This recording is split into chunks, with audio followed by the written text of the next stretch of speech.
हरे कृष्ण, राधे राधे।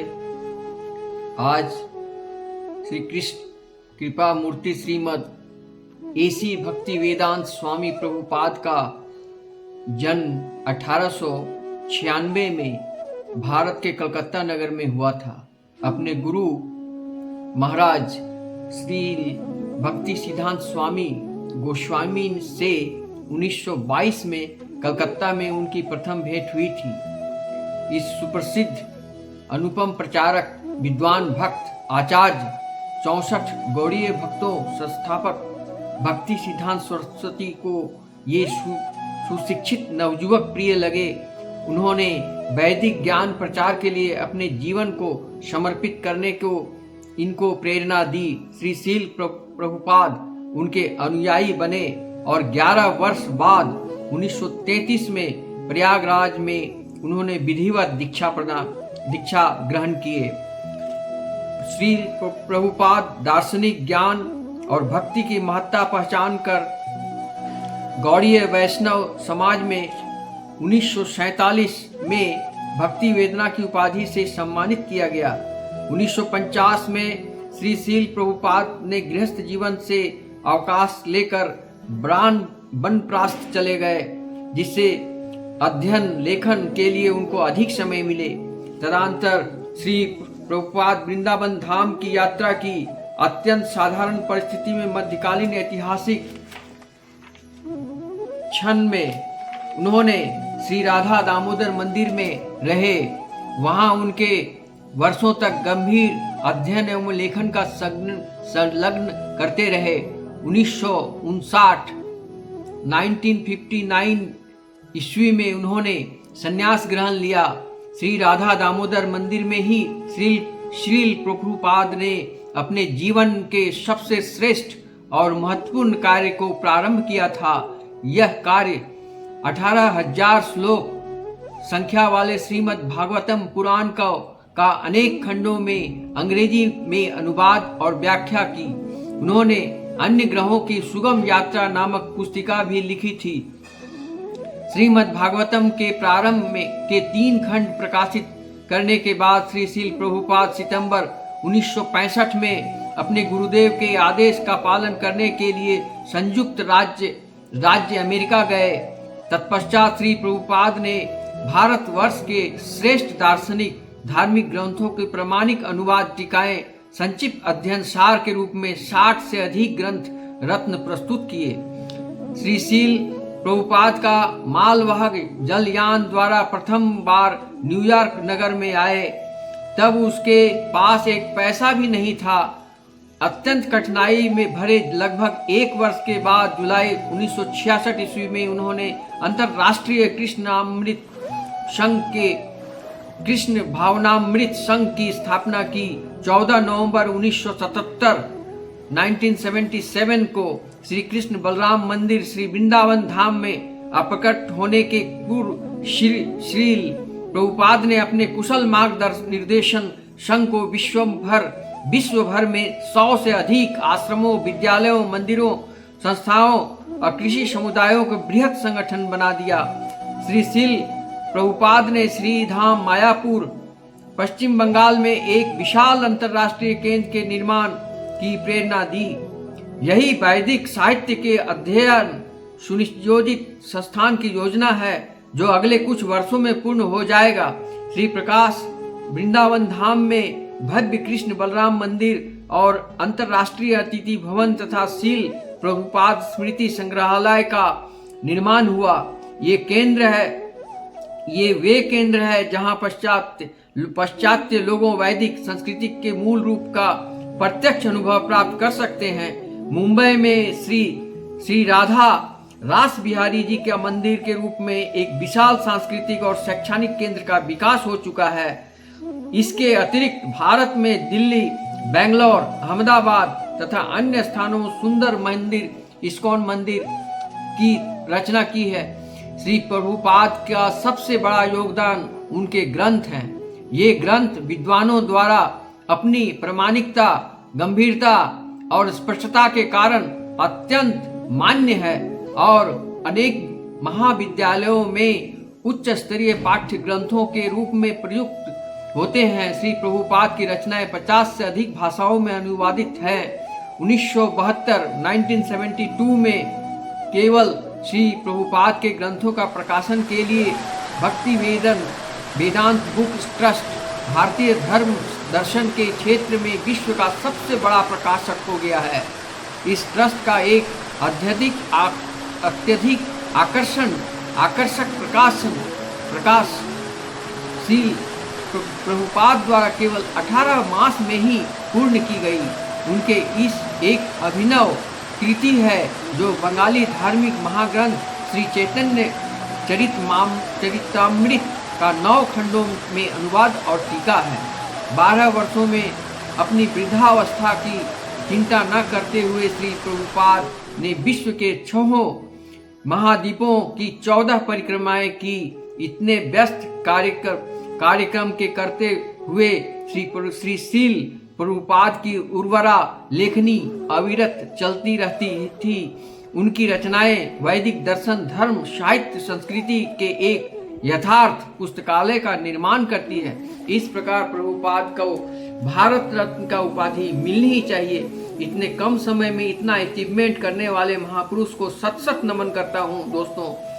और मैं तमाम इस्कॉन मंदिर के सभी कर्मचारियों को, सभी पंडितों को, सभी चाहने वालों को, श्री कृष्ण भक्तों को, कृष्णदासियों को और स्पिरिचुअल मेडिटेशन करने वाले सभी अमेरिका से लेके विदेश तक और इंडिया से लेके भारत से लेके अमेरिका तक के जितने भी इस्कॉन मंदिर के जो हैं आचार्य लोग, जो इनका पुजारी हैं, पूजा पाठ करने वाले हैं, सबको मैं सत नमन करता हूँ। और ये एक ट्रस्ट नहीं, एक मंदिर ही नहीं, एक विशाल से विशाल एक धरोहर है, विश्व धरोहर है। भगवत गीता का एक प्रचार का साधन है और विश्व कल्याण का एक बहुत बड़ी संस्था है। विश्व कल्याण वासुदेव कुटुंबकम जो हमारा भारत का उद्देश्य है, उसको पूर्ण करने के लिए ये जो उत्थान है, इस पर आइए और हम सब मिलकर इसका उत्थान करें और प्रभुपाद जी को भारत रत्न से पुरस्कृत हों। इसके लिए हम ये यथासंभव सभी दोस्तों से आग्रह करता हूँ। हमारे जो प्रधानमंत्री हैं, जो हमारे देश के धरोहर हैं, जो हमारे देश के मुखिया हैं, उनसे प्रार्थना करता हूं कि ऐसे व्यक्ति को भारत रत्न की उपाधि मिलनी चाहिए। इस बात को जितने लोगों के पास शेयर कर सके करें दोस्तों। मैं इनसे बहुत प्रभावित हूं। ये एक साधारण इंसान नहीं, एक महामानव के रूप में थे। प्रभुपाद जी को कोटि कोटि प्रणाम। हरे कृष्ण कृष्ण कृष्ण हरे हरे, हरे राम राम राम हरे हरे।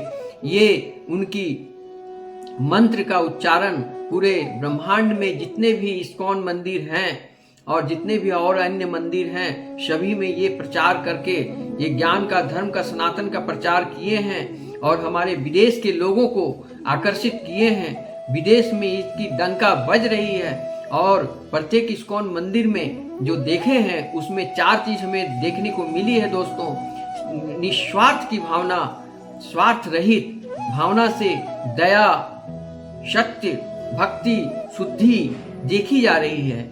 4 बजे भोर में आरती के लिए सभी बुजुर्ग से लेकर सभी पंडित लोग, आचार्य लोग, सब जितने भी हैं दीक्षित लोग वहां पहुंच जाते हैं और श्री कृष्ण राधा का जो आरती होती है, वो 4 बार आरतियां होती है, पूजन होती है, प्रसादम वितरम होता है। उसमें कोई तरह की कोई आलस्य दिखी नहीं मुझे। मैंने कई इस्कॉन मंदिरों में देखा दोस्तों कि काफी से काफी मन परिवर्तन हो जाता है। मन के अंदर जो अंधकार है वो मिट जाते हैं। और अंधकार मिटने का मूल कारण क्या है? स्वार्थ जिस दिन आपके हृदय से चली जाएगी और भक्ति भाव आ जाएगी तो धीरे धीरे आपके अहंकार नष्ट हो जाएंगे, सारे मोह का भ्रम टूट जाएंगे। ये मटेरियल वर्ल्ड का जो संसार में जो समाज में और हमारे संसार में जो भी आंख से दिखाई दे रहा है सब मिथ्या है। एक सभी का सब परमात्मानम सत्यानां और जगत मिथ्या नाम, ये जो कहा गया है जगत जो है ये मिथ्या है। ये बैंक बैलेंस, रुपया पैसा, धन दौलत, गाड़ी बंगला, कोठी, सब यहीं का यहीं धरा रह जाएगा दोस्तों। और आपके साथ वो जाएगा क्या? वो जो आप जो पुण्य किए हैं, जो हरिनाम संकीर्तन के द्वारा जो भक्ति करके जो आपने हासिल किया है, उस आत्मा को परमात्मा में ले जाने के लिए वही आपका काम देगा। हर कोई जन्म लेता है दोस्तों तो अपना कर्म करता है, और कर्म का अनुसार सिर्फ दो बातें होती है, एक पाप होती है, एक पुण्य होती है। पाप बिना कष्ट दिए नष्ट नहीं होता है, और पुण्य बिना सुख दिए नष्ट नहीं होता है। जो पाप करके आप मर भी गए तो अगले जन्म में आपको उस पाप का प्रायश्चित करना होगा, और अगर आप पुण्य लेकर मर भी गए तो अगले जन्म में भी आपको पुण्य का फल मिलेगा। लोग कहते हैं, सुने होंगे कि कौन सा पाप किए थे जो मुझे इतना कष्ट हो रहा है, मैं बड़ा दुखी हूँ, इतना परेशान हूँ, इस परेशानी से मुक्ति कैसे मिलेगी, इसके लिए मैं क्या करूँ क्या नहीं करूँ, ये कहते हुए बहुत सुने होंगे। लेकिन दोस्तों, हर कर्म के पीछे सत्य कर्म और असत्य कर्म होता है। धर्म के कर्म होते हैं, अधर्म के कर्म होते हैं। पाप और पुण्य ये इसी का, सत्य कर्म करेंगे, धर्म के रास्ते रहेंगे तो पुण्य होंगे, और असत्य कर्म करेंगे और अधर्म कर्म करेंगे तो आपके पाप होंगे। तो पाप और पुण्य ये दो चीज को अगर आप समझ लेते हैं और जान जाते हैं, भली भांति जान जाते हैं। आज हमें दुख इस बात का है कि हमारे सनातन धर्म को इस तरह से दबा कर रखा गया था कि आज हम अपना सनातनी हिंदू भाई को पूछते हैं, किसी बच्चे से पूछते हैं कि राम जी का पिताजी कौन थे तो नहीं बता पा रहा है, और दशरथ के पिताजी कौन थे नहीं बता पा रहा है। सनातन धर्म के बारे में बच्चों को जानकारी नहीं है। क्यों नहीं है? स्कूल कॉलेज में भी इसकी शिक्षाएं नहीं दी गई। माता पिता भी तामसिक भोजन करते हैं और इंग्लिश मीडियम में पढ़ते हैं, पढ़ाते हैं, और एक पश्चिमी सभ्यता की ओर भागे जा रहे हैं, जो कि ये बिल्कुल इसको रोक लगाना चाहिए। आज 31 दिसंबर का अंतिम दिन है और इस 2024 का अंतिम विदाई है। इस विदाई के साथ साथ हमने कुछ चीजों को विदाई कर देना चाहते हैं दोस्तों। वो क्या? हम अपने अंदर के क्रोध को मिटा देना चाहते हैं, अपने अंदर के मोह को हटा देना चाहते हैं, अपने अंदर के स्वार्थ की भावना को मार देना चाहते हैं, और अपने अंदर की जो अधर्म के रास्ते पर जो मैं चल रहा हूं, इस असत्य रास्ते में और अधर्म के रास्ते में पाप आचरण कर रहा हूं, जो मैं लोगों के साथ में दुर्व्यवहार कर रहा हूं, इस सबको आज तिलांजलि देकर आज की ये जो दिन है 24 का अंतिम विदाई कर देंगे। और नया साल जो 25 आ रही है, उस 2025 के नए साल के शुभ मौके पर हमने क्या लेके आना चाहता हूं? दया, जीवों पर दया करें, जीवों का हत्या करके भक्षण न करें, ये एक प्रतिज्ञा लेते हैं। दूसरी, सत्य वचन बोलेंगे, सत्य कर्म करेंगे, सात्विक विचार में करेंगे, सात्विक किताबों को पढ़ेंगे, सात्विक लोगों के साथ रहेंगे, और 1 तारीख को कोई भी मस्ती, मांस, मदिरा या तामसी भोजन, तामसी कार्य नहीं करेंगे, ये मैं शपथ लेता हूँ। और तीसरी बात होती है भक्ति के मार्ग में आ जाओ दोस्तों। आज से मैं शपथ लेता हूँ कि 1 तारीख 2025 की प्रारंभ से ही मैं भक्ति मार्ग में अग्रसर हो जाऊं, और भक्ति मार्ग से सारे भक्ति योग, भक्ति मार्ग के रास्ते पर चलना शुरू करें। वो कैसे चलेंगे? भक्ति के बिना कोई भगवान प्रसन्न नहीं होते हैं। भक्ति का एक जीता जागता कृष्ण सुदामा का मिलन है, उनको अध्ययन करें। और इसके बाद में आता है शुद्धि, मन की शुद्धि करें, भोजन की शुद्धि करें। भोजन 4 प्रकार से अशुद्ध माना जाता है। अगर आपका भोजन कोई लांग दे तो वो भोजन अशुद्ध माना जाता है। अगर भोजन में बाल मिल जाए वो भोजन अशुद्ध माना जाता है। भोजन अगर श्राद्ध के घर के हो तो वो अशुद्ध माना जाता है। भोजन, सात्विक भोजन कहाँ की होती है? यदि कोई यज्ञ में महाप्रसाद है वो सात्विक भोजन है। इस्कॉन मंदिर में जो प्रसादम है, जो टोकन कटा के हम लोग खाते हैं, वो जो लेते हैं वो सात्विक है, वो सात्विक भोजन है। और जो भोजन यज्ञ हवन में जो जो तीर्थ स्थान में जहाँ जल है, जल के बगल में मंदिर है, वो मुक्ति धाम है, उस मुक्ति धाम में जो प्रसाद मिलते हैं वो सात्विक भोजन है। तो क्यों नहीं मैं सात्विक भोजन करूं। और एक बात है दोस्तों, अगर सात्विक भोजन आपको करना है तो आप श्री कृष्ण के एक प्रतिमा अपने घर के उत्तर कोने में रखें और वहां पर स्थापित करें। और जो भोजन बनाएंगे शुद्ध रूप से गंगा जल से सब पवित्र करके, घर को धोकर स्नान करके, सात्विक, कोई नॉन वेज का कोई टचिंग, लहसुन प्याज मीट मछली का कोई उसमें समावेश नहीं रहेगा। शुद्ध रूप से तुलसी माला पहनकर और दीक्षा लेकर और आप मंत्र उच्चारण करके हरे कृष्ण कृष्ण कृष्ण हरे हरे, हरे राम राम राम हरे हरे का जाप करते हुए जो आप स्नान करके भोजन बनाएंगे, उस भोजन को भगवान पर भोग लगा दें। जब आप भगवान को भोग लगाकर वो भोजन ग्रहण करेंगे तो वही प्रसाद के रूप में सात्विक भोजन हो जाएगा। आइए हम लोग संकल्प करते हैं कि कल 1 तारीख से हम लोग इस तरह का भोजन प्रारंभ करें। दूसरी बात है तामसिक भोजन का त्याग। तामसिक भोजन जब तक आप करेंगे भगवत ज्ञान आपको नहीं मिलेगी। और तामसिक भोजन से सारे बीमारियों का सृष्टि होती है। अगर आप बीमार रहना चाहते हो, अगर आप मन को अशुद्ध रखना चाहते हो, भगवत ज्ञान से दूर रहना चाहते हो, अकाल मृत्यु नरक में जाना चाहते हो, निशाचर बनना चाहते हो, रात भर जागना दिन भर सोना चाहते हो, एक डिरेल्ड जिंदगी जीना चाहते हो, तो तामसिक भोजन को ग्रहण करो। और नहीं चाहते हो तो इसका त्याग करो।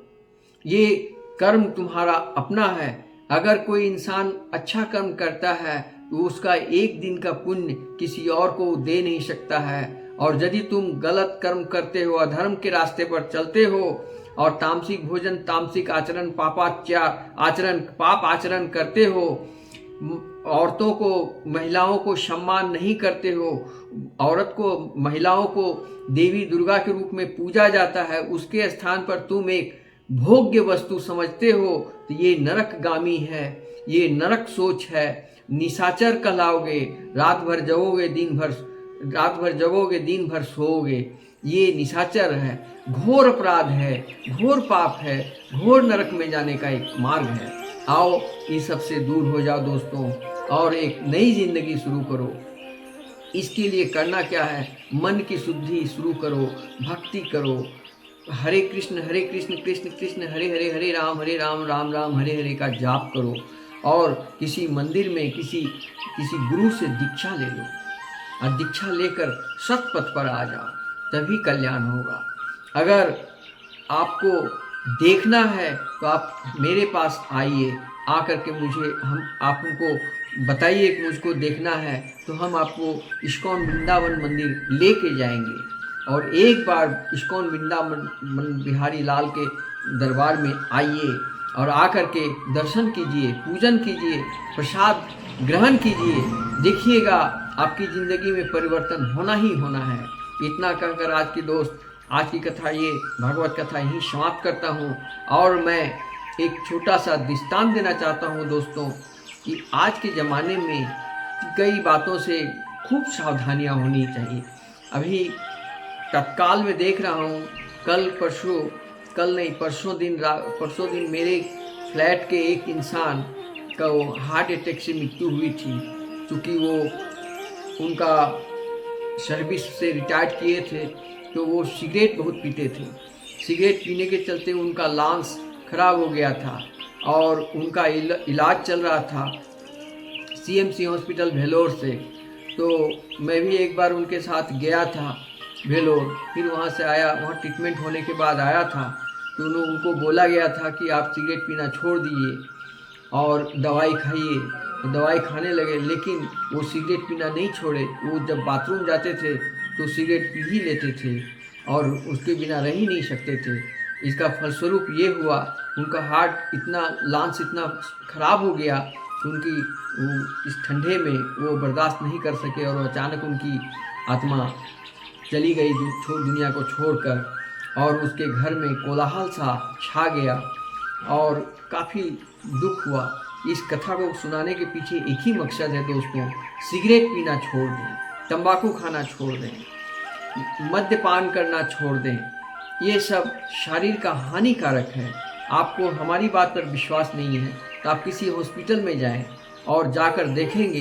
हमने देखा सीएमसी हॉस्पिटल में, ये बहुत सच्ची बात बता रहा हूँ, वहाँ पर अधिक से अधिक पेशेंट जो थे वो लीवर डैमेज वाले थे।